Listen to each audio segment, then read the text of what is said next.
lebih banyak pada daripada terima kasih. Senang melihat kalian ada harapan untuk kampus. Kita akan belajar bersama siang ini tentang tujuan hidup. Pada mahasiswa menjadi mesti yang mahasiswa lebih banyak kan? Kalau yang semua kelas untuk tujuan hidup kayaknya. Nah, saya akan memulai dengan satu ilustrasi. Satu ilustrasi yang saya ambil di sini teman-teman. Sabda teman-teman sekalian. Mari kita lihat ilustrasi ini. Seorang ibu dengan dua anaknya pergi ke toko, lalu mereka melihat permen di toko itu, dan ibunya sudah selesai belanja, tapi anak-anak ini masih asik. Akhirnya ibunya berkata kepada anak itu bahwa, ayo cepat beli permennya, kita harus segera pergi. Namun anak laki-laki itu menjawab, tapi uangku hanya 1 penny, jadi aku harus membelanjanya dengan hati-hati. Dia sebenarnya semua permen itu enak dan dia ingin semua itu, tapi karena dia punya uang terbatas, dia cuma hanya bisa beli 1. Jadi dia harus memastikan yang mana itu yang dia beli. Jadi dia membuat dia akan di situ untuk di depan permennya ini. Sama seperti anak ini, kita pun hanya punya kesempatan hidup 1 kali. Jadi kita harus menjalaninya dengan hati-hati. Anak-anak muda sering balap di jalan-jalan, dan orang tua sering berkata, dia pikir dia punya nyawa 2. Jadi kalau mati bisa lagi 1 kali saja. Nah, jika kita punya kesempatan hidup 10 kali, mungkin kita dapat menjalani salah satu di antaranya sekedar untuk bersenang-senang atau mencari uang atau yang lainnya. Kunci untuk menggunakan kesempatan hidup adalah mengerti tujuan hidup Anda. Mengerti tujuan hidup. Tujuan hidup beda dengan cita-cita. Walaupun kadang-kadang orang berpikir cita-cita itu tujuan hidup. Orang yang punya cita-cita berhasil belum tentu tujuan hidupnya berhasil. Tapi orang yang tujuan hidupnya berhasil pasti cita-citanya berhasil. Jadi siang ini yang kita bahas bukan cita-cita tapi tujuan hidup. Beda ya. Saya punya teman lulusan si Onamunuwere itu angkatan pembersihan di atas. Itu Pak Kris punya dekat tingkat. Dia sukses sekali dan dia berhasil sekali, dan pada masa itu dia hebat dan susah sekali. Suatu saat dia sakit, dan waktu dia sakit semua kekayaan itu dia pakai untuk Allah.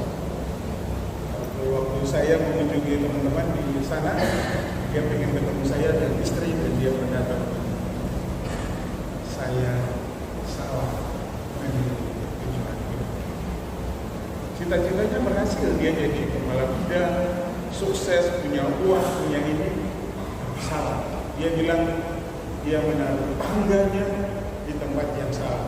Jadi ketika dia karirnya naik, dia seperti menaikkan tangga, semakin di atas. Tetapi begitu sampai di puncak, dia melihat itu kosong, tidak ada apa-apanya. Nah, itu beda cita-cita dan tujuan ya. Beda cita-cita dan tujuan. Nah, apa yang kita Bapak di surga di dalam Yesus Kristus Tuhan Juru Selamat kami. Kami bersyukur di siang ini. Firman Tuhan berkata, di mana 2 3 orang berkumpul dalam namamu, Engkau ada di tengah-tengah mereka. Kami sungguh bersyukur kepada Tuhan, karena siang ini Tuhan sudah membawa di rumah Tuhan yang kudus ini orang-orang muda, mahasiswa-mahasiswa baru angkatan 2023 yang sudah Tuhan rancangkan masa depan dan tujuan mereka sebelum dasar dunia ini diletakkan. Dan siang ini kami akan mendengar firman Tuhan. Roh Kudus berbicara kepada kami semua, baik yang menyampaikan maupun yang mendengar, supaya kami mengerti tujuan hidup kami di dunia ini dan kami hidup melakukannya. Dalam nama Yesus kami berdoa dan mengucap syukur pada Bapa di surga. Amin.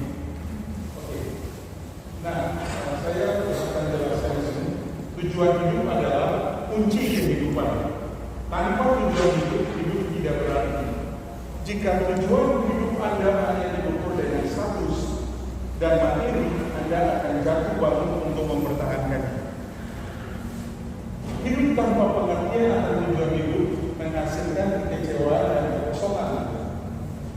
Tanpa tujuan hidup adalah sesuatu eksperimen. Tanpa tujuan hidup bersifat subjektif dan hanya untuk diri sendiri. Orang yang hidup hanya untuk diri sendiri sebenarnya dia tidak memiliki tujuan hidup. Tanpa tujuan hidup, waktu tidak memiliki arti dan hidup tidak memiliki kepastian. Nah, definisi tujuan hidup dalam Kamus Bahasa Indonesia, tujuan hidup itu arah hidup, kemana Anda sedang menuju, itu tujuan hidup. Kemudian kemana Anda mengarahkan kehidupan Anda. Di dalam hidup kita selalu ada dua, ke kiri atau ke kanan, muka atau belakang, baik atau buruk. Kemana Anda mengarahkan hidup Anda, itulah Anda membawa tujuan Anda, hidup Anda di situ. Nah, kemudian tragedi yang paling besar dalam kehidupan bukan kematian, melainkan hidup tanpa suatu tujuan. Ingat ya, nanti teman-teman bisa ambil materi ini. Tujuan dari sesuatu adalah alasan sesuatu itu ada, atau maksud sebuah dari pabrik sesuatu membuat sesuatu. Jadi tujuan sesuatu tidak dapat ditentukan dengan menanyai orang lain, dengan menanyai sesuatu yang lain. Hanya pembuatnya yang tahu mengapa ia menciptakan produk sebagaimana ia menciptakannya.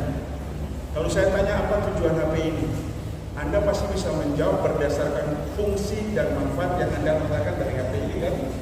Tujuan HP ini diciptakan supaya kita bisa berkomunikasi, supaya kita tentang manfaat yang Anda rasakan. Tapi hanya satu-satunya orang yang tahu mengapa HP ini diciptakan adalah pencipta HP ini. Dan dia pasti akan sedih kalau dia tahu HP yang dia ciptakan itu dipakai untuk hal-hal yang salah, misalnya pornografi dan lain-lain, karena pasti itu bukan tujuan dia menciptakan HP.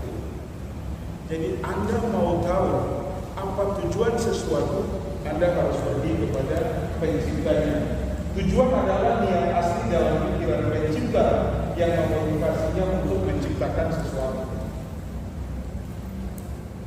Ketika Tuhan menciptakan dunia dan segala isinya, Dia memiliki tujuan atas semuanya. Ketika Dia menciptakan terang, tujuannya untuk memisahkan siang dan malam. Teman-teman bisa baca di Kejadian 1 ini. Kemudian ketika Dia menciptakan cakrawala, tujuannya untuk memisahkan air dari air. Ketika Dia menciptakan benda-benda penerang untuk menunjukkan masa-masa hari-hari dan tahun-tahun. Dia menciptakan tumbuhan untuk menghasilkan buah. Dia menciptakan ikan-ikan dan burung-burung untuk memenuhi air dan untuk memenuhi bumi. Dan ketika Dia menciptakan manusia itu untuk berkuasa. Nanti kita belajar tentang Tuhan. Tuhan adalah sumber atau penciptaan. Nanti teman-teman kalau lihat di Alkitab, kalau kita lihat di dalam Kejadian 1, kita buka sebentar. Kejadian pasal 1.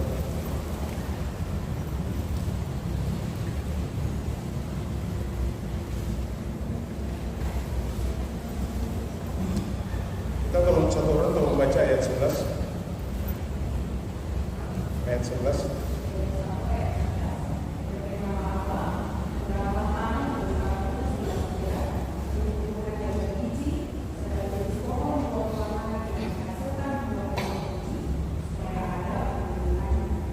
Menurut ayat 11, apa yang Tuhan ciptakan? Apa yang Tuhan ciptakan? Tumbuh. Untuk menciptakan tumbuh-tumbuhan, Tuhan berfirman kepada apa? Tanah. Jadi sumber dari tumbuhan itu adalah tanah. Begitu tumbuhan dicabut dari tanah, dia mati. Oke, satu lagi ayat 20.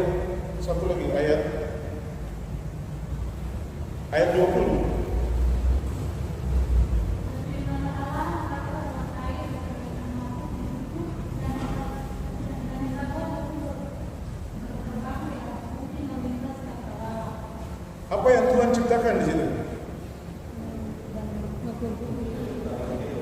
Makhluk hidup. Tuhan berfirman kepada apa? Air. Waktu Tuhan menciptakan ikan, sotong, kepiting, Tuhan berfirman kepada air. Sumber dari ikan itu adalah ketika ikan keluar dari air ikan, apa sumber Anda? Coba kita baca Kejadian 1 ayat 26. Firman Allah, baik-baik kami menjadikan manusia menurut gambar dan rupa kita, supaya mereka berkuasa atas ikan di laut dan burung di udara, dan atas ternak dan atas seluruh bumi, dan atas segala binatang melata yang baik. Menurut ayat ini, apa yang Tuhan mau ciptakan? Dan dia berfirman kepada siapa? Dirinya. Baiklah kita. Sumber dari manusia adalah, ingat ini, begitu manusia hidup tanpa Allah, manusia itu mengerti ya? Ingat itu. Begitu Anda hidup tanpa Allah, hebatnya apapun Anda mati. Anda cuma rangka-rangka hidup saja yang berjalan, tidak ada manfaat. Jadi di situ dikatakan Tuhan adalah sumber atau pencipta Anda. Jangan sekali-kali Anda membiarkan diri Anda dikecoh oleh iblis dengan pendapat-pendapat dunia yang mengukur orang dari penampilan, dari intelektual, dari kekayaan. Tidak. Apapun kata orang, Anda berasal dari Tuhan. Ingat, jangan Anda mau dilecehkan dan direndahkan oleh dunia ini. Saya sering berdiri di cermin dan saya berkata, hitam-hitam begini, ahli waris kerajaan Allah. Ingat, karena Anda dari Allah. Tuhan adalah sumber atas penciptaan Anda. Dia tahu mengapa Dia memberi Anda hidup dan mengaruniai Anda dengan kepribadian, bahkan ambisi yang membuat Anda unik. Ambisi ini bukan ambisi yang salah ya. Ambisi ini yang ada di Adam ketika binatang-binatang Adam langsung Adam lihat. Gajah, semut, harimau, tidak ada satu ahli pun yang protes bahwa itu salah. Tidak ada yang salah. Nah, ini dia sudah bisa dari kadang-kadang saya terus. Dia mau Anda menemukan mengapa Anda dilahirkan supaya Anda dapat memenuhi tujuan Anda. Pengertian akan tujuan hidup memberi makna pada hidup Anda. Karena itu akan membawa Anda melampaui keberadaan Anda menuju kehidupan yang memuaskan dan produktif. Saya dibandingkan dengan orang dunia ini, saya tidak punya apa-apa. Saya paling beriman di hidup di dunia ini. Dan saya tahu pada waktu Yesus datang ke dunia, saya akan beri mahkota itu. Itu saya tahu dari firman. Mungkin saya tidak punya banyak hal seperti orang lain, tapi saya tahu tujuan hidup saya. Saya mengerti. Dan dengan mengerti tujuan hidup saya tidak tertarik oleh apapun yang ditawarkan oleh dunia ini.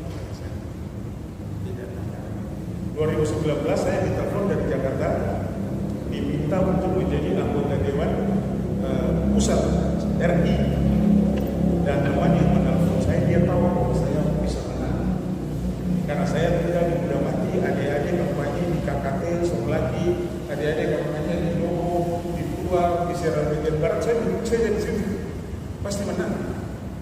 Dan saya bilang itu bukan tujuan hidup saya. Nah, bukan itu tujuan saya. Jangan Anda bawa saya dalam pencobaan. Dan saya tidak pernah. Nah, mari kita lihat pertanyaannya. Apa tujuan Tuhan menciptakan manusia?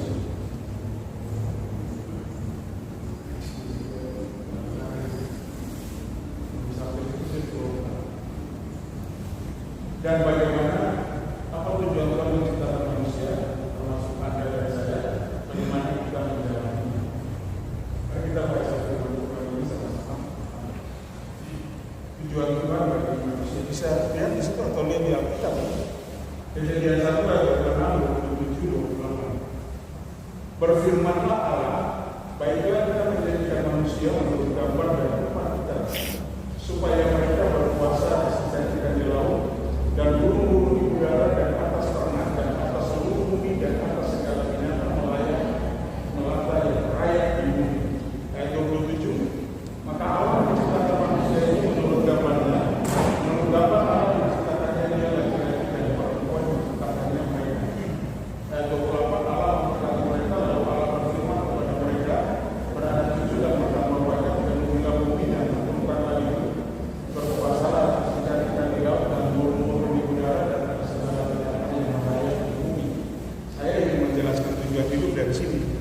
saya ingin mengingatkan dulu ayat 27 nih teman-teman ya. Maka Allah menciptakan manusia itu menurut gambarnya, menurut gambar Allah diciptakan laki-laki dan perempuan menciptakannya mereka. Tuhan cuma menciptakan dua, laki-laki perempuan. Tidak ada laki-laki dan laki-laki atau tidak ada perempuan dan perempuan. Kalau itu ada itu setan, itu pekerjaan setan. Tidak ada. Jadi jangan terpengaruh dengan LGBT dan macam-macam itu pekerjaan setan semua. Kejadian 1 ayat 26. Berfirmanlah Allah, baiklah kita menjadikan manusia untuk gambar dan rupa kita. Manusia diciptakan untuk menyatakan gambar Allah. Allah itu roh, tidak kelihatan oleh siapa. Tetapi manusia diciptakan menurut gambar dan rupa Allah, supaya semua ciptaan yang lain ketika melihat manusia, mereka bisa memberi gambaran tentang Allah. Kira-kira Allah seperti ini loh. Itu bukan soal jasmani, tapi karakteristiknya, sifat-sifatnya. Jadi Allah yang tidak kelihatan itu terasa menjadi nyata ketika melihat manusia ciptaan Allah itu. Jadi tujuan manusia diciptakan adalah untuk menyatakan gambar Allah. Teman-teman ingat ini, nanti kita akan bahas hubungan dari bagaimana kampus.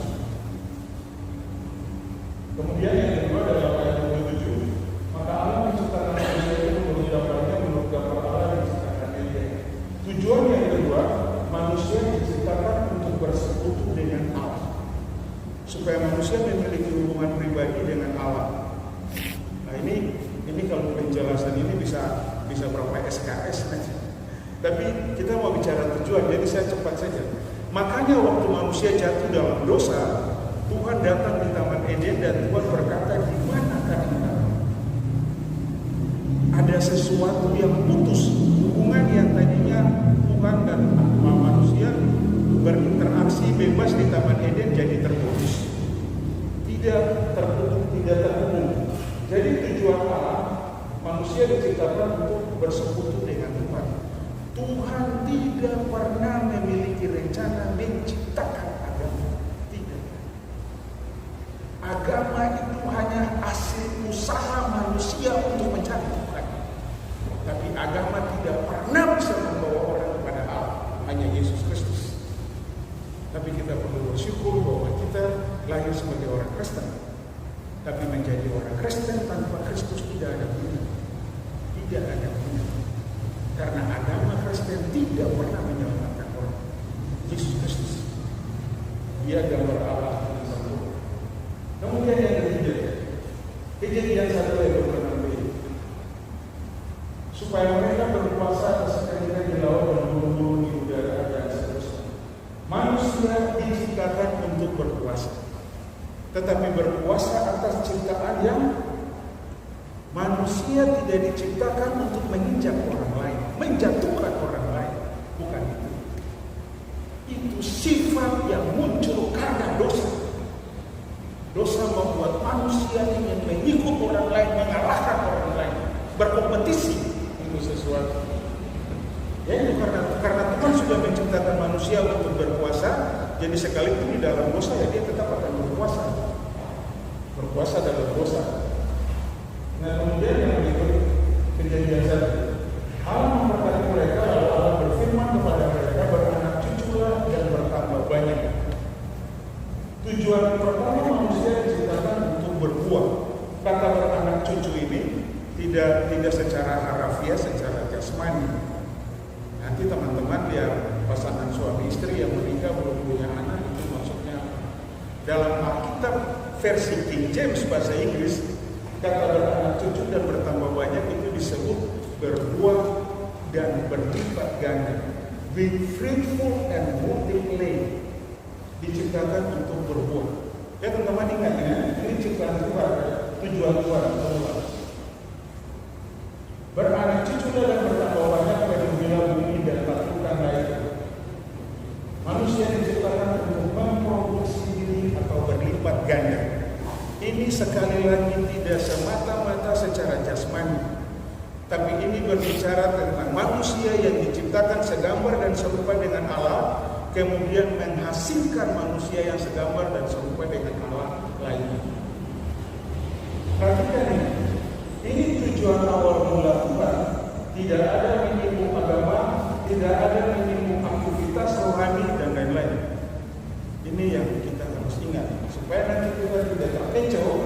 di dalam semua ini. Inilah tujuan utama Tuhan menciptakan manusia. Tetapi dosa merusak tujuan itu. Tujuan yang sangat bagus itu dirusak oleh dosa. Di dalam Kejadian 3 kan teman-teman tahu kan? Dalam Kejadian 3 diceritakan bagaimana manusia memberontak terhadap Tuhan. Dosa membuat manusia kehilangan tujuan hidupnya semula dari Tuhan.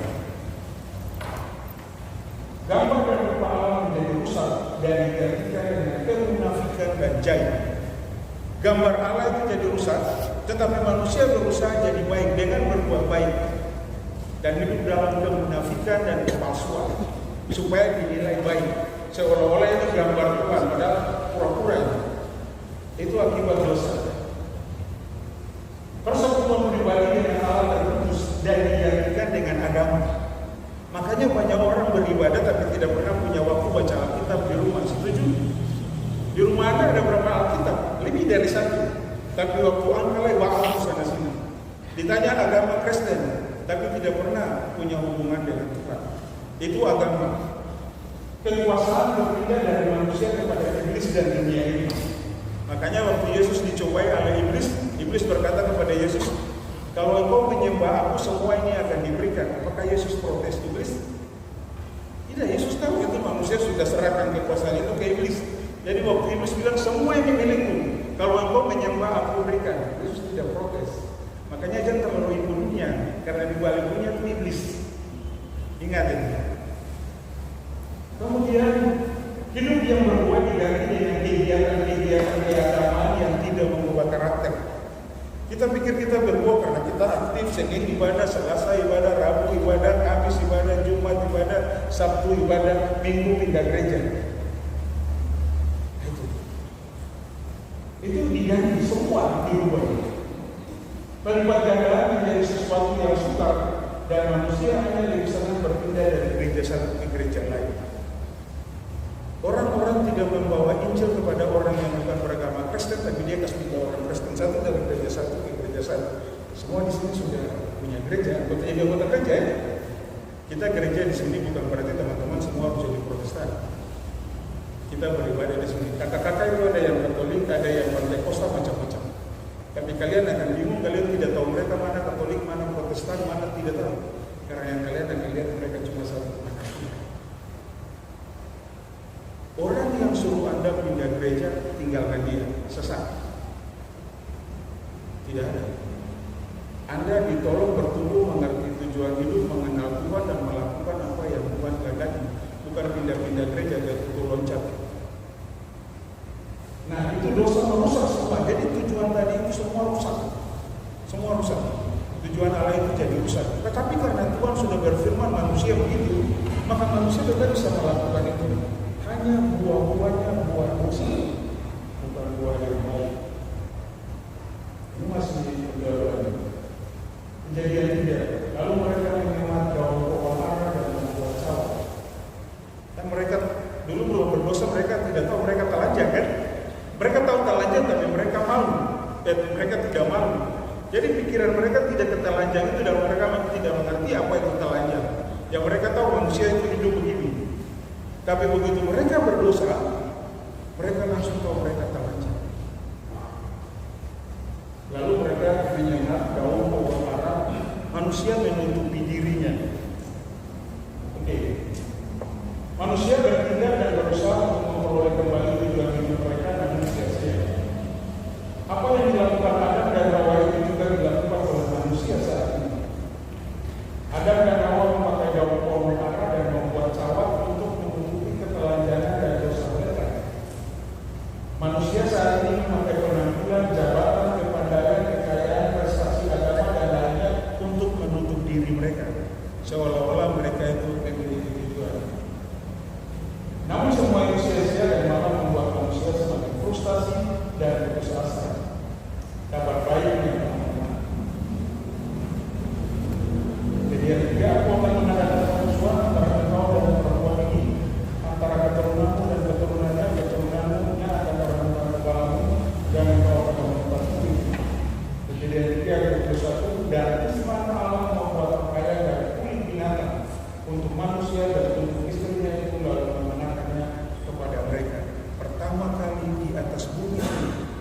darah tertumpah itu oleh Tuhan. Tuhan mengorbankan binatang kalau mengambil kulitnya, dan di dalam imamat, di dalam darah nyawa. Ini semua lawan dari Kristus. Hanya Tuhan yang dapat mengembalikan manusia ke dalam tujuan yang sempurna. Hanya Tuhan, tidak ada orang lain. Yohanes 3, karena begitu besar kasih Allah akan dunia ini, sehingga Ia telah mengaruniakan anaknya yang tunggal supaya setiap orang yang percaya kepadanya tidak binasa melainkan beroleh hidup yang kekal. Yohanes 14, kata Yesus kepadanya, Akulah jalan dan kebenaran dan hidup. Tidak ada seorang yang datang kepada Bapa kalau tidak melalui Aku. Sebab di dalam Dia dan oleh darahnya kita beroleh penebusan dan pengampunan dosa menurut kekayaan kasih karunia. Kematian Yesus mengungkapkan bagaimana Tuhan mengembalikan kita ke tempat kita yang semula, ke tujuan kita yang semula. Kalau ini Alkitab, Bapak Ibu membaca Alkitab, berdosa di penistaan. Kalau Alkitab ini jatuh, dia tidak bisa balik sendirian. Harus seseorang datang mengangkat.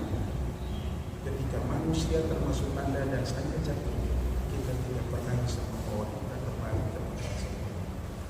Hanya Tuhan yang turun dan mengangkat Anda dan saya, mengembalikan ke tempat kita yang semula, ke tujuan kita yang semula. Yesus Kristus melakukan. Manusia dipulihkan, artinya manusia ditempatkan kembali kepada tujuannya yang semula. Dalam keadaan kita yang sudah jatuh, kita tidak dapat mengambil tempat kita semula dan tujuan kita semula. Tuhan harus turun, mengangkat kita, lalu mengembalikan kita ke tujuan kita sebenarnya. Itu yang dilakukan oleh Yesus. Filipi 2, Dia mengosongkan dirinya, meninggalkan surga yang mulia, lalu rela mati di kayu salib untuk Anda dan saya. Nah, makanya Yesus berkata dalam kesempatan 19, hari itulah aku dan kamu akan menjadikan rencana manusia. Kalau Anda mau kembali kepada tujuan semula yang Tuhan rancangkan kepada manusia, termasuk Anda dan saya, maka Anda harus memberi respons kepada perkataan Yesus. Dia berkata, mari ikutlah yang pertama. Mari, itu adalah ajakan untuk mengambil keputusan secara pribadi dalam kehidupannya, untuk mengikuti Tuhan, untuk kembali kepada Kristus dan memenuhi memulai persekutuan dengannya. Allah yang memanggil kami kepada persekutuan dengan anak Yesus Kristus Tuhan adalah sesuatu. Jadi waktu Yesus berkata, mari, itu berarti Anda berkata, ini saya, ini hidup saya, ini masa muda saya, ini kuliah saya serahkan semua kepada Tuhan. Itu mari. Kemudian ketika kita datang kepada Tuhan, Yesus berkata, ikutlah aku. Ini adalah merupakan suatu keputusan, bukan agama, bukan atau denominasi, tapi ini suatu hubungan. Tadi saya bilang, ada orang yang dia beribadah tetapi sebenarnya sedang tidak mengikuti kami. Tapi Yesus berkata, ikutlah aku.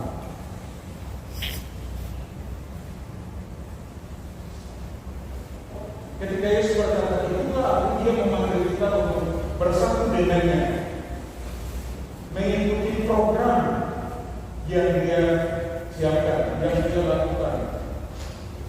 Mengikuti Kristus harus merupakan prioritas dalam hidup Anda.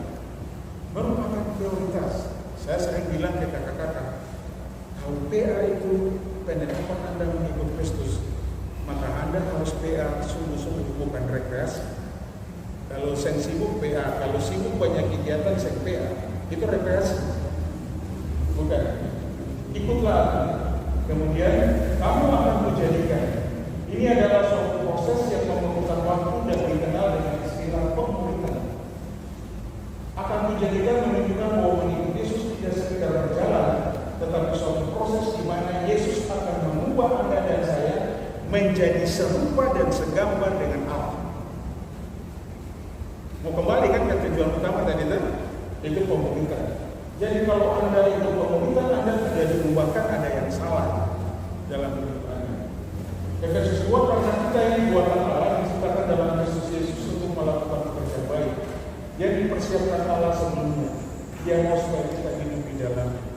Jadi semua manusia pertama diciptakan Allah, jatuh di dalam dosa, kemudian diangkat oleh Yesus, diubah, diproses menjadi ciptaan baru. Itulah pekerjaannya. Lalu penjara manusia. Yesus ingin membentuk orang-orang itu untuk mengenapi rencana Allah sejak mula dalam Kejadian 1. Penjara manusia ini yaitu berbuah, berlipat ganda. Itu hasilnya. Inilah tujuan Yesus memanggil murid-muridnya untuk mengikut Yesus supaya mereka menjaga penjara manusia. Yohanes 15 ayat 16, bukan kamu yang memilih aku, tetapi akulah yang memilih kamu, dan aku telah menetapkan kamu supaya kamu pergi dan menghasilkan. Tujuan Allah di awal berbuah dan berlipat ganda. Ketika manusia jatuh dalam dosa, Yesus datang mati bagi kita, lalu dia bilang, bukan kamu yang memilih aku yang memilih, dan aku telah menetapkan kamu supaya kamu pergi dan menghasilkan buah. Mengapa menghasilkan buah? Karena itulah rencana Allah mula-mula kepada manusia, berbuah, bukan larut dalam berbagai kegiatan-kegiatan yang tidak bermanfaat. Nah sekarang kita, tadi itu tentang semua awal mula-mula kan. Sekarang apa tujuan Anda di kampus? Apakah Anda di kampus sekedar studi atau ada yang lain? Mengapa Anda ada di kampus tidak dapat ditentukan dengan mengenai sesuatu yang lain? Tidak ada. Dulu waktu kuliah, dulu kami tes masuk perguruan tinggi namanya Simpenmaru. Lalu saya pilihan pertama itu di keguruan matematika, itu pilihan pertama saya. Lalu pilihan kedua kehutanan, karena pada waktu tahun saya itu orang-orang hutan, maksudnya orang-orang yang di kehutanan, orang hutan, orang-orang yang di kehutanan itu kaya-kaya. Jadi saya datang dari keluarga yang cukup susah. Saya pikir di kehutanan supaya bisa dapat uang banyak.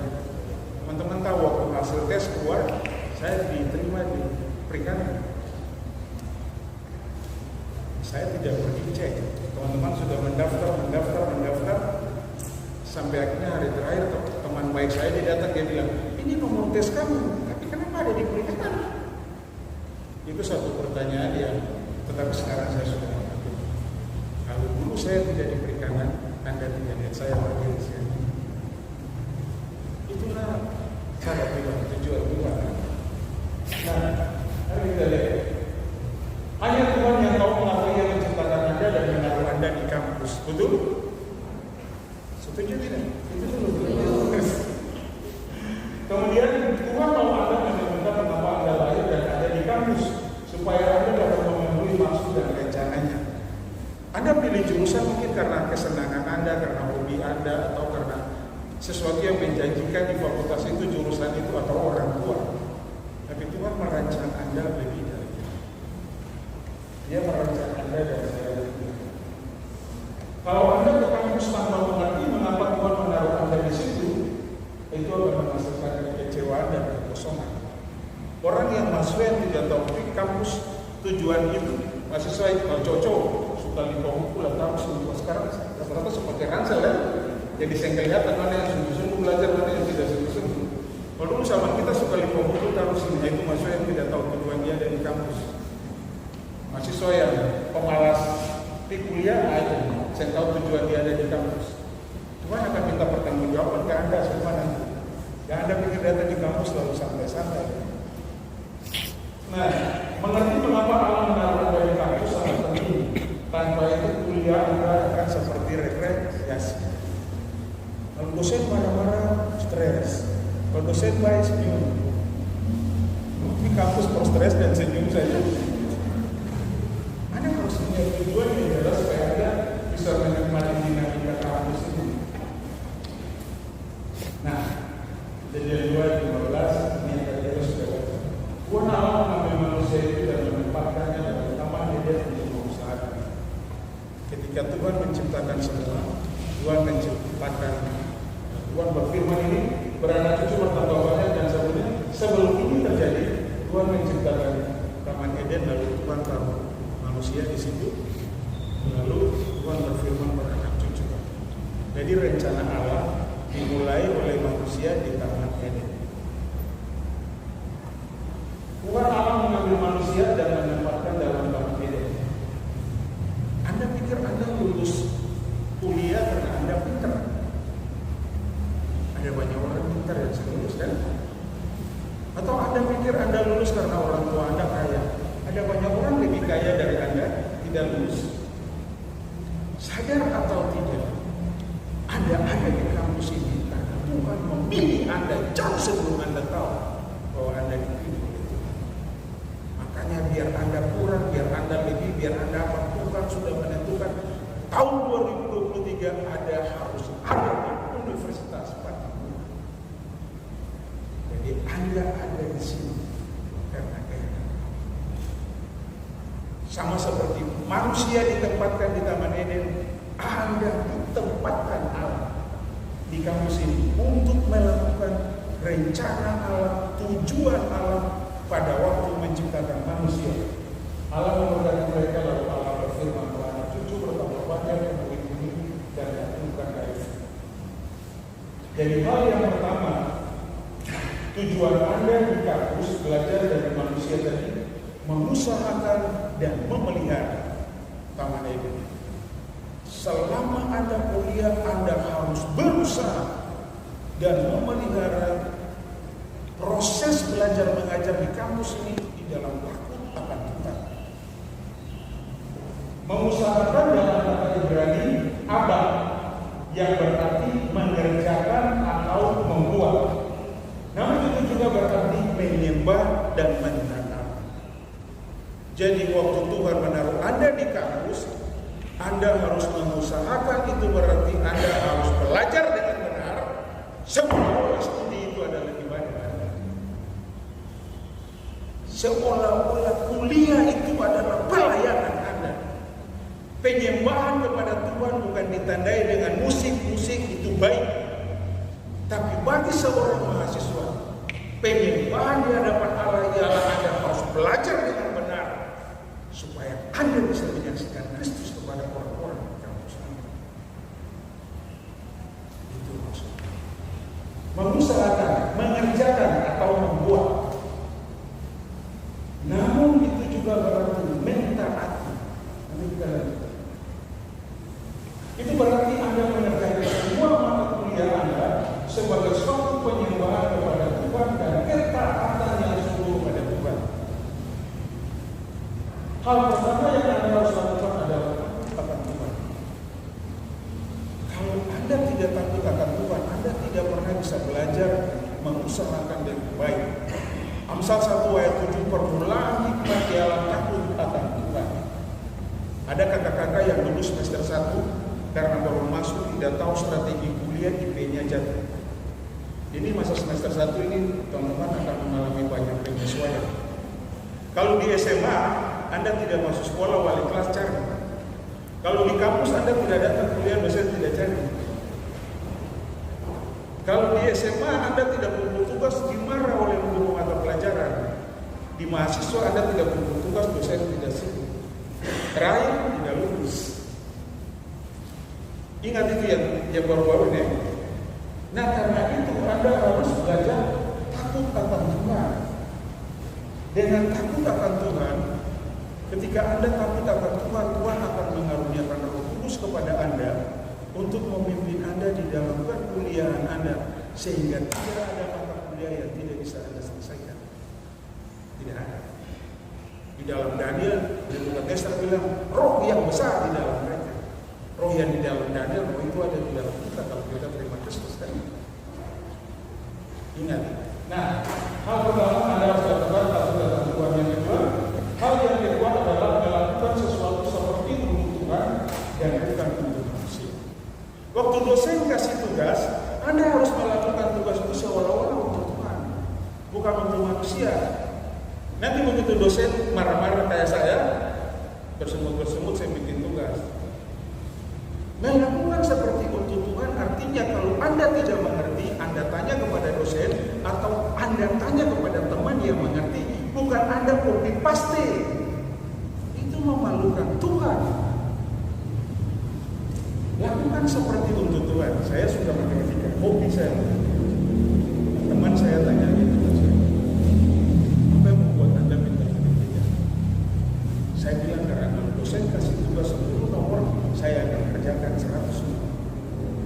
Ya misalnya dosen kasih tugas tentang logaritma ini 10 nomor PR di rumah, saya akan latihkan semua logaritma yang di bagian itu sampai selesai. Nah, saya bisa lakukan matematika dengan baik. Ya, dosen Pak Fris punya teman dosen, dia sudah meninggal. Waktu kami mahasiswa kami masih pakai mesin ketik. Lalu di era-era akhir kami kuliah komputer mulai muncul tapi pakai DOS. Lalu dia tes saya, karena saya suka bioper, rancok yang itu lah bukan. Terus dia bilang ini data penelitian, coba kamu buat 1 minggu, 3 hari saja keluar kita dapat. Lalu kita datang bawa hasilnya sama. Cuma bedanya komputer karena desimalnya banyak jadi koma-koma sekian, kalau kita langsung melakukan 3 desimal, tapi hasilnya sama. Dan dia bilang apa? Kamu harus jadi dosen. Saya bilang lakukan seperti untuk Tuhan. Kalau dosen kasih tugas, pulang langsung mengerjakan. Karena besok mata kuliah lain ada tugas lagi. Kalau Anda menunggu dan Anda tunda-tunda, tugas yang diselesaikan terburu-buru biasa tidak berkualitas. Tapi kalau Anda mulai cicil sedikit demi sedikit, hasilnya baik. Yang lebih parah sudah waktunya pinjam dari teman-teman. Untung teman-teman saya bilang, asal kamu berdoa, tapi minta-minta tugas, memalukan Tuhan. Lalu sampai di ujian di kuliah, karena saya bikin tugas kan saya tahu. Begitu mau masuk ujian bilang pertemanan tadi copy paste, nanti betul dulu sama-sama ya. Lebih mengandalkan manusia dan Tuhan. Itu orang yang bisa punya tujuan dan belajar dari Tuhan. Lalu Matius 5, demikianlah hendaknya terang bercahaya di depan orang, supaya mereka melihat perbuatanmu yang baik dan memuliakan Bapamu yang di surga. Anda harus belajar dengan baik, bukan supaya membanggakan diri Anda, bahwa Anda pintar dan lain-lain. Mungkin Anda pintar, betul Anda pintar. Tapi kalau Anda tanpa Kristus, Anda tanpa di neraka sana, tidak ada manfaat. Kristus membuat. Hendaklah terang bercahaya, supaya mereka melihat perbuatanmu yang baik dan memuliakan. Dulu di perikanan ada satu mata kuliah namanya Oceanografi Perikanan. Dosen yang mengajar ini adalah dosen mualaf. Tahu mualaf tahu? Jadi dia sebenarnya dosen LIPI. Lalu kami ini tidak tahu bahwa di LIPI itu untuk naik jabatan mereka harus buat penelitian atau bikin satu apa gitu.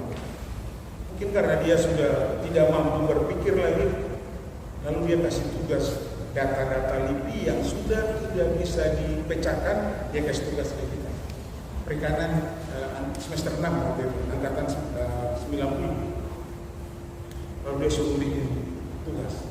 Kami pusing sampai hampir pusing. Kami pergi antre di LIPI sana, pegawai LIPI dari ramah sampai kurang ramah, lalu dia kasih keluar kalimat begini. Kalian baru semester 6 saya mikirkan pinter-pinter. Kita yang setiap hari penelitian saya sudah bilang tidak bisa, maka tidak bisa. Teman saya berani masuk terus dia bilang, Pak maaf, ini bukan soal bodoh atau soal pintar. Yang kami tahu ini tugas dan kami harus selesaikan. Kalau tidak kami tidak lulus. Kalau ada solusi lain kami tidak perlu datang ke LIPI sini. Tidak ada keputusan. Pulang saya kumpul teman-teman kita yang bertumbuh di dalam Tuhan. Saya bilang kepada mereka, kalau roh yang memberi arti mimpi Yusuf, mimpi kepada Nebukadnezar, itu juga ada di dalam. Mari kita berdoa. Singkatnya teman-teman, setelah berdoa masalah itu terselesaikan. Itu dipecahkan. Dan Galatia 6 bilang kasih semua orang, tetapi terutama saudara-saudara seiman. Jadi saya membagi itu ke teman-teman PA dulu, semua selesai berbagi ke semua yang lain. Ada teman saya dulu di Ferry situ, yang Muslim. Ketika saya menjelaskan itu kepada dia bilang, Justi, kalau saya jadi Anda, saya tidak akan bagi ke orang lain supaya saya dapat tahu sendiri. Lalu saya bilang, sampai hari adik itu niat saya. Terus dia bilang, kenapa Anda bagi untuk kita semua? Lalu saya katakan, sejak seseorang ada di dalam hidup saya, dia mengajar saya bahwa saya harus belajar sungguh-sungguh lagi untuk amal dan kebenaran. dan kemuliaan. Lalu dia nama siapa? Jesus Christ. Apakah Anda pernah dengar Isa Al-Masih? Ya karena suatu dia bikin tugas mau bilang tidak kan enak kan? Dia bilang belum. Apakah Anda mau dengar Isa Al-Masih? Iya. Terus saya baca Injil. Anda harus belajar dengan baik supaya dari cara Anda kuliah, cara Anda belajar, cara Anda bergaul, orang melihat Tuhan dalam hidup Anda. Dengan demikian Anda menjadi gambar dan rupa Allah. Itu tujuan mula-mula kan?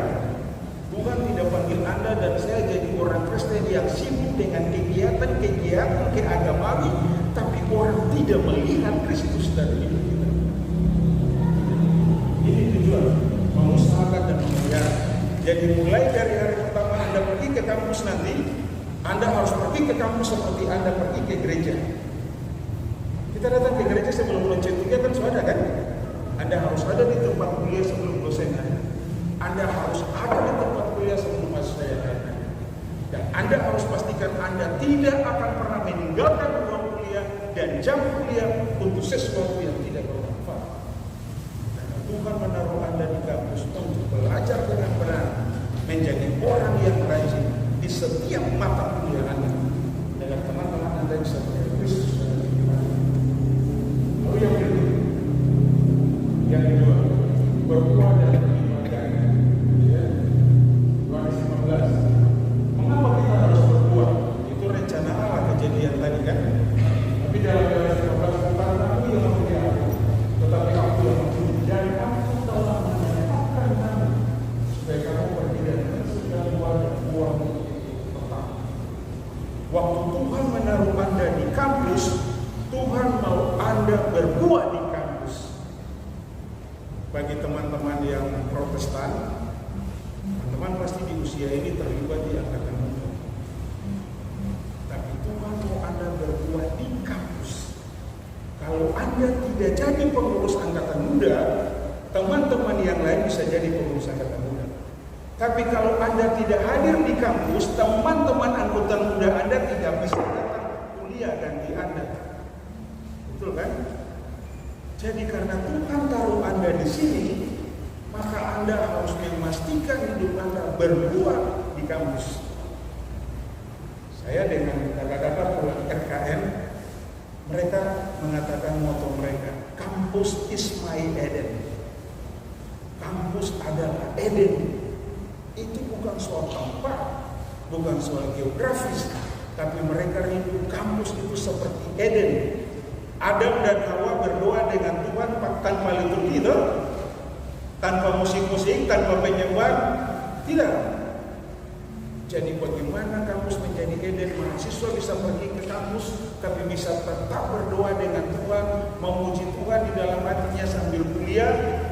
Tidak harus menunggu hari Minggu baru ke gereja. Ya tapi hari Minggu kita pergi ke gereja, kalau sendiri mana lagi. Itu contoh. Berbuah dan beribadah. Bukan kamu.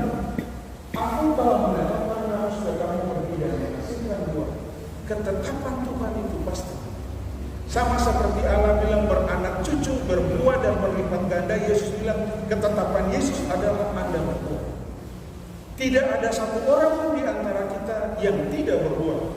Satu-satunya yang membuat kita tidak berbuah karena memang kita tidak mau berbuah. Itu saja. Semua berbuah.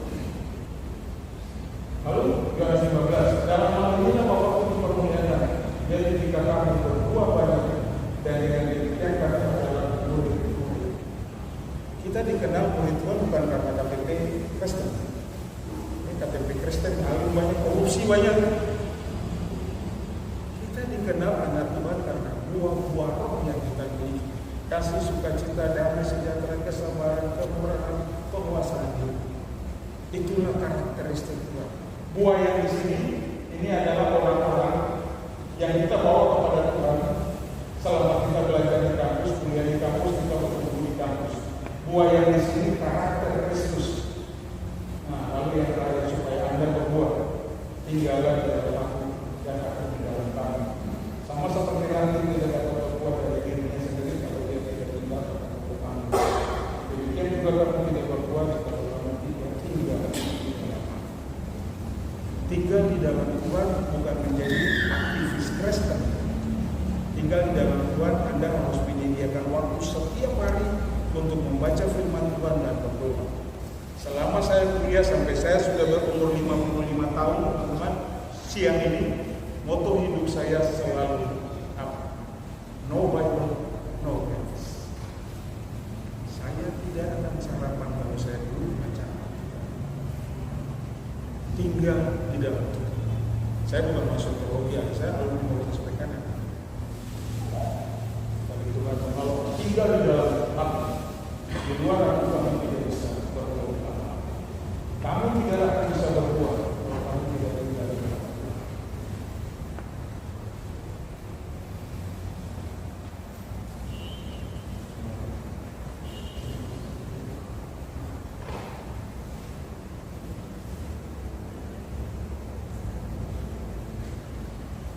Nah, tantangan semua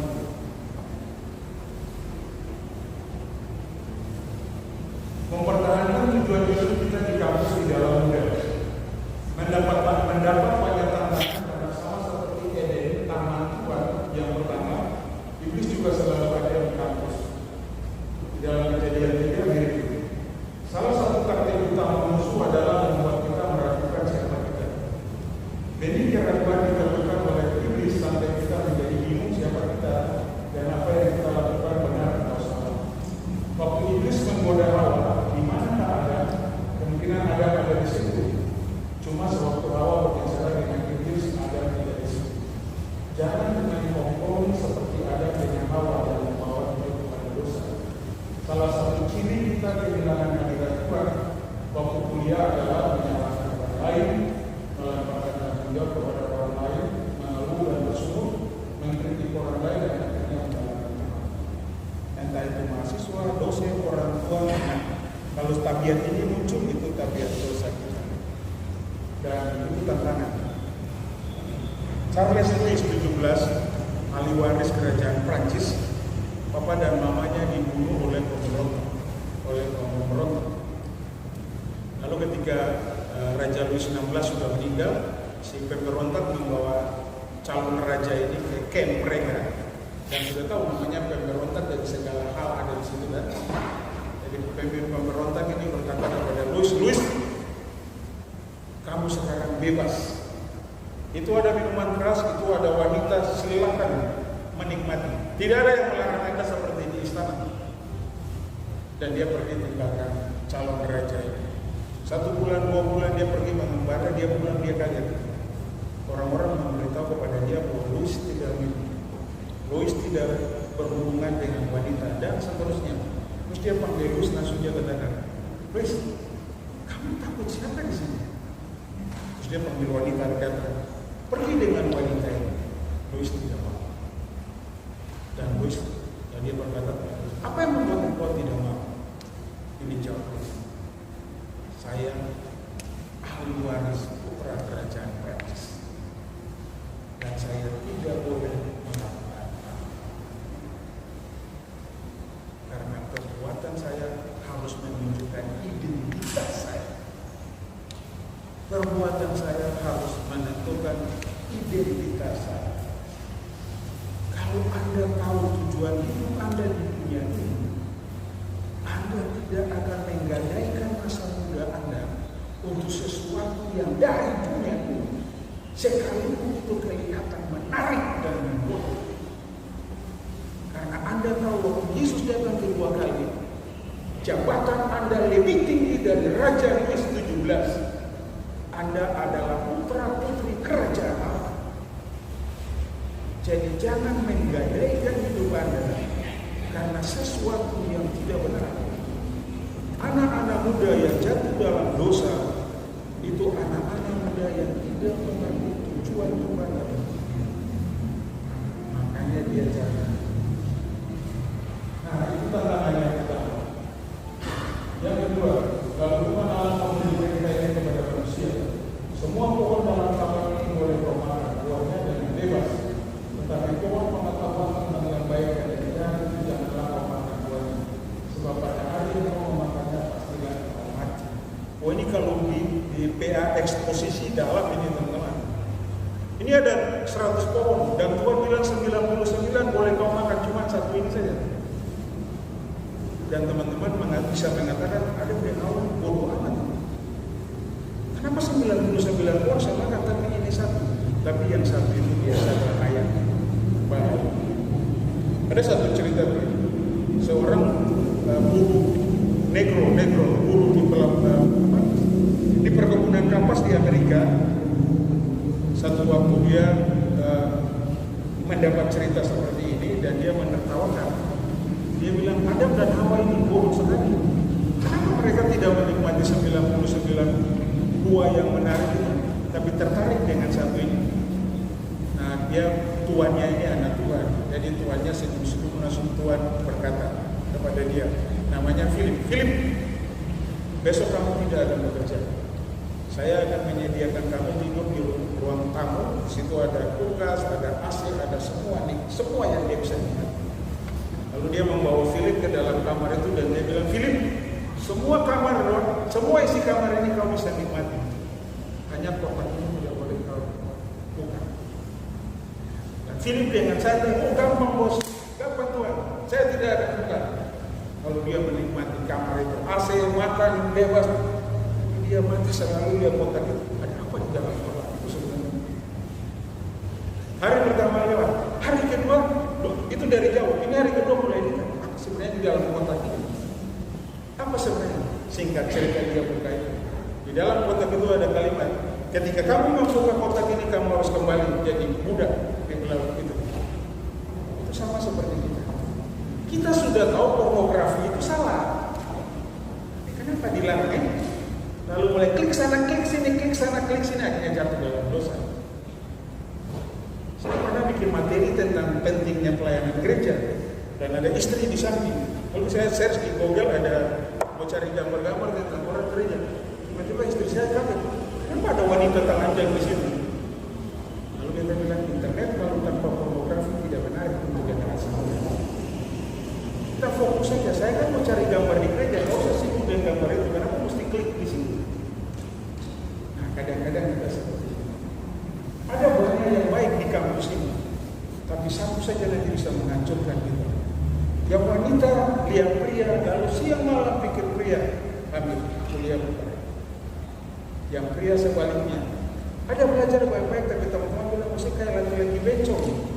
Lalu mulai terpengaruh, bisa rokok mabuk, tipu orang tua. Bapak mau praktikum, bapak kirim uang beli Shopee, kacau. Apalagi narkoba.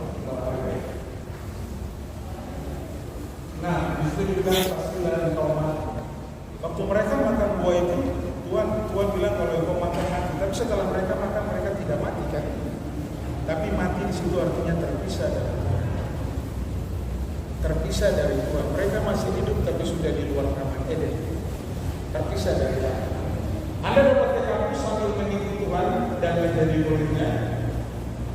Atau Anda dapat ke kampus tanpa mengikuti Tuhan, sekalipun Anda mengikuti berbagai perkara. Anda dapat ke kampus sambil tetap menaati semua peraturan yang ada. Pertama-tama firman Tuhan dan kedua peraturan kuliah. Peraturan kuliah harus hadir di kelas berapa persen? 80%. Anda harus taat. Karena kalau Anda kehadiran kurang dari 80%, nilai Anda bisa TL. Taat. Anda harus taat untuk peraturan firman Tuhan dan kampus. Anda berkompromi dengan semua nilai dunia ini dan tidak mentaati peraturan yang ada. Ujung-ujungnya Anda DO nanti dari kampus. Nah, yang ini Tuhan bilang semua boleh. Yang ini tetapi jangan. Ingat, di kampus ini semua ada satu mahasiswa tanya saya, goyang towelo bisa tidak? Oh itu bisa, sangat bisa. Semua di dunia ini tidak ada yang salah, cuma satu. Semua di dunia ini kita bisa buat, cuma satu yang tidak boleh. Dan dia tanya apa? Dosa. Jadi kalau Anda goyang towelo motivasinya murni tidak dosa. Tapi kalau Anda goyang lalu sudah menghayal itu salah. Itu berdosa. Tapi siapa yang tahu pikiran dia? Tidak ada yang tahu kan? Nah, tapi sepanjang dia tidak memiliki pikiran itu, tidak ada yang salah. Tuhan ciptakan musik, Tuhan ciptakan insting kita untuk bergoyang, itu sukacita kita, ekspresi tidak apa-apa. Tapi begitu ada yang lain, terus. Nah, sebagai penutup, teman-teman.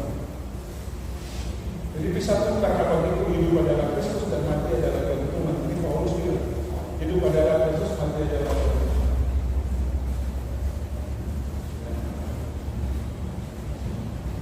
Karena bagiku hidup adalah uang.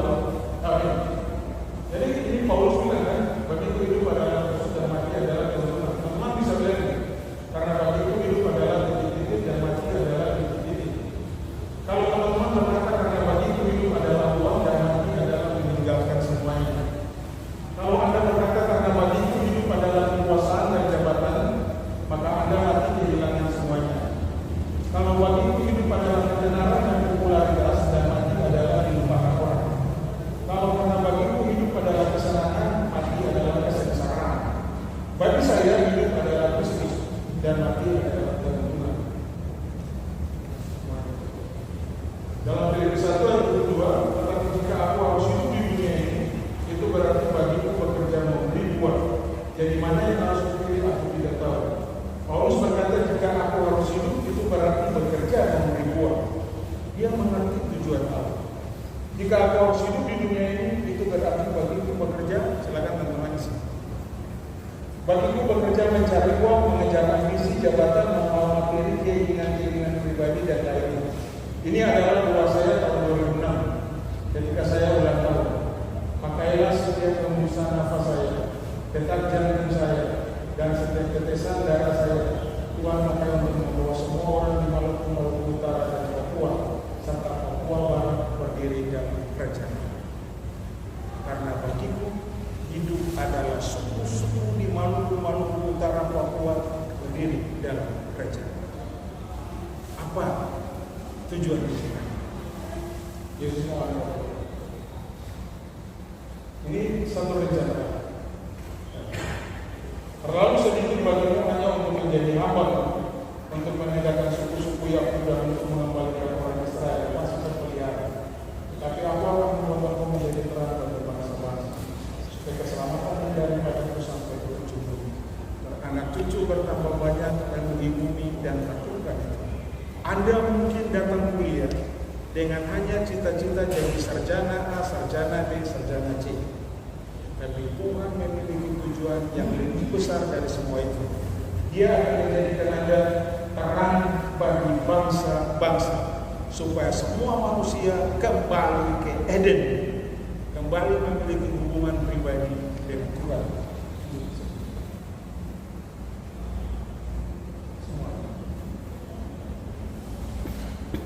Anda akan bergairah di kampus karena Anda merasakan hadirat Tuhan. Kalau Anda tahu tujuan Tuhan bagi Anda di kampus, Anda akan pergi di kampus semangat sekali. Dan tidak ada yang lebih bersemangat bagi Anda selain dia.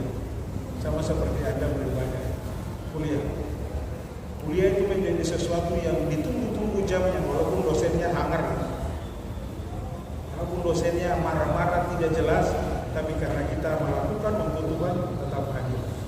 Ada satu dosen yang sangat menjengkelkan kami dan kami lelah waktu itu, dan dia tidak pernah apa. Terus saya tanya teman-teman, bagaimana? Dosen ini begini, aku capek deh. Mari kita berdoa supaya dia yang masuk kelas. Dan teman-teman bilang, "Anto sakit?" Ya, jamin anto sakit. Soal nanti alasannya itu urusan Tuhan. Kita berdoa saja. Dan kita berdoa.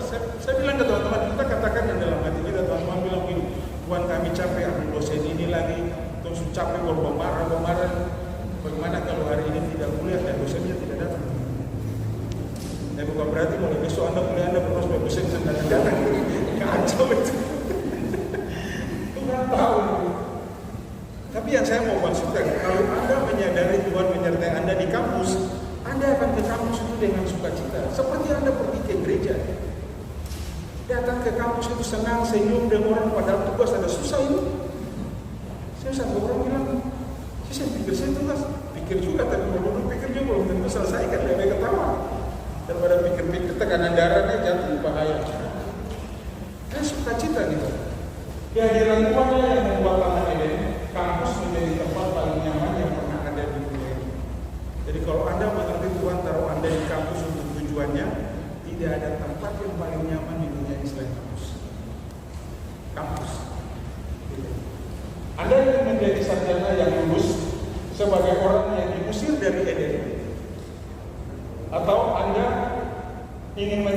sarjana yang lulus sebagai orang yang membawa Eden keluar kepada bangsa-bangsa. Apakah Anda ingin tinggalkan kampus ini sebagai seorang sarjana yang diusir dari Taman Eden, yang beragama Kristen tapi tidak punya hubungan dengan Tuhan? Atau Anda ingin tinggalkan kampus ini sebagai sarjana yang membawa Eden kemana-mana? Anda mau pilih yang mana? Tuhan akan memakai Anda sampai kepada bangsa-bangsa. Tahun 97, saya anak petani diminta oleh tim kampus Indonesia mengikuti acara konferensi kampus Asia Pasifik di Korea Selatan. Dan di antara semua Indonesia, saya diminta berbagi sharing tentang komitmen on the Great Commission, komitmen untuk amanat Nabi. Itu saya berdiri di mimbar di semua mahasiswa Korea, air mata saya. Siapa saya? Sampai kau sama saya. Hari itu firman ini digenapi. Aku akan membuat engkau menjadi terang bagi bangsa-bangsa. Hari ini kalian mendengar Tuhan baik saya. Kalau Anda menyerahkan diri kepada Tuhan, Tuhan nanti kalian menjadi terang bagi bangsa-bangsa. Amin. Terima kasih Tuhan Yesus berkati kepada kita. Bapak di surga, terima kasih Tuhan. Terima kasih yang berkenan. Terima kasih untuk orang-orang muda yang luar biasa yang Tuhan bawa dari berbagai latar belakang, berbagai kota, berbagai tempat untuk ada di kampus ini. Terima kasih karena Tuhan punya rencana yang besar bagi mereka. Kalau mereka sudah menyerahkan kehidupan mereka kepada Engkau, mereka menyerahkan masa muda mereka kepada Engkau, mereka menyerahkan waktu belajar mereka di kampus kepada Engkau, supaya Tuhan memakai mereka seperti Tuhan memakai banyak orang lain, agar sambil kuliah mereka bisa menjadi berkat, menjadi terang, sehingga teman-teman kuliah mereka bisa melihat Kristus dari kehidupan mereka, dari cara mereka kuliah dan belajar, dan cara mereka bergaul. Orang melihat Tuhan ada di kampus ini.